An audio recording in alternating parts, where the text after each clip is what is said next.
ایک ایسا شخص جو کل تک اسلام کا سب سے بڑا مخالف تھا، اس نے اسلام کیسے قبول کیا؟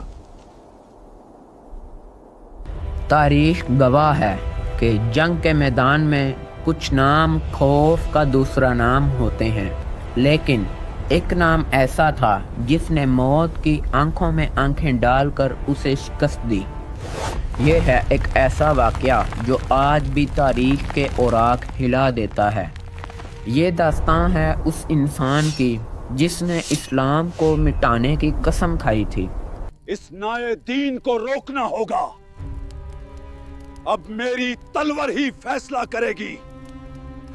لیکن جب خدا نے اس کے دل کے دروازے کھولے تو وہی اسلام کی سب سے مضبوط ڈال بن گیا۔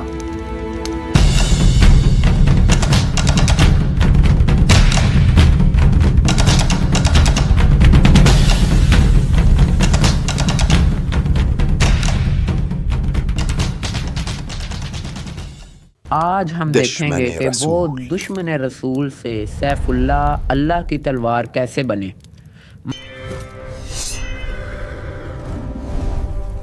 مکہ میں خالد بن ولید کا خاندان اپنی بہادری کے لیے مشہور تھا، لیکن خالد بن ولید کے دل میں ایک طوفان برپا تھا۔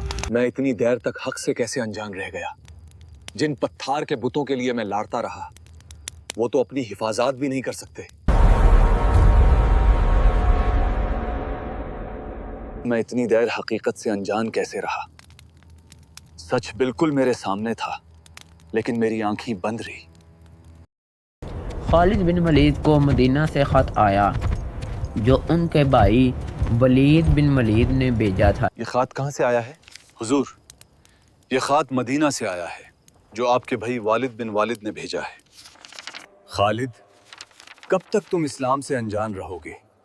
نبی پاک نے تمہارا پوچھا ہے اور فرمایا ہے کہ خالد جیسا عقل مند انسان اسلام سے کیسے انجان رہ گیا۔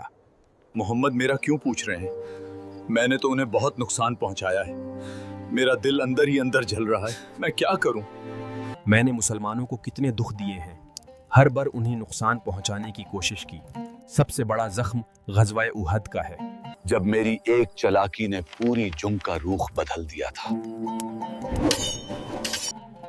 وہ پیچھے سے کیا گیا حملہ جس کی وجہ سے مسلمانوں کو اتنی بڑی مصیبات اور تکلیف کا سامنا کرنا پڑا۔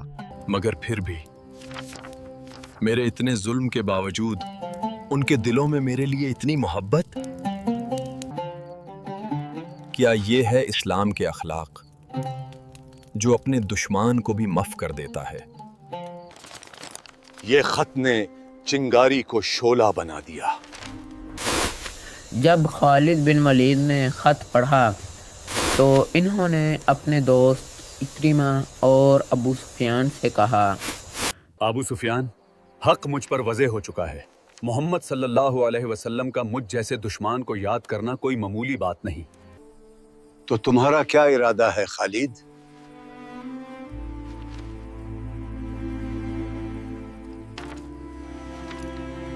میں مدینہ جا رہا ہوں اسلام قبول کرنے۔ تمہارا دماغ ٹھیک ہے؟ ہمارا سب سے بڑا جنگجو اب دشمن کی صف میں جا رہا ہے۔ ہاں، میں جا رہا ہوں، مجھے کوئی روک نہیں سکتا۔ تم مجھے جا کر دکھاؤ۔ میں جا رہا ہوں، مجھے کوئی روک نہیں سکتا۔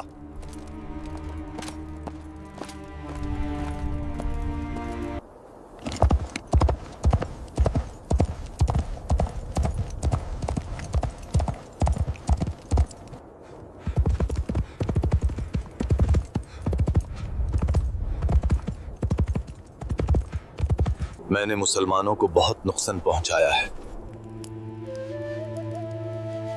کیا میرے لیے بھی معافی ہوگی؟ اس سنسن صحرا میں یہ دو مسافر کون ہو سکتے ہیں؟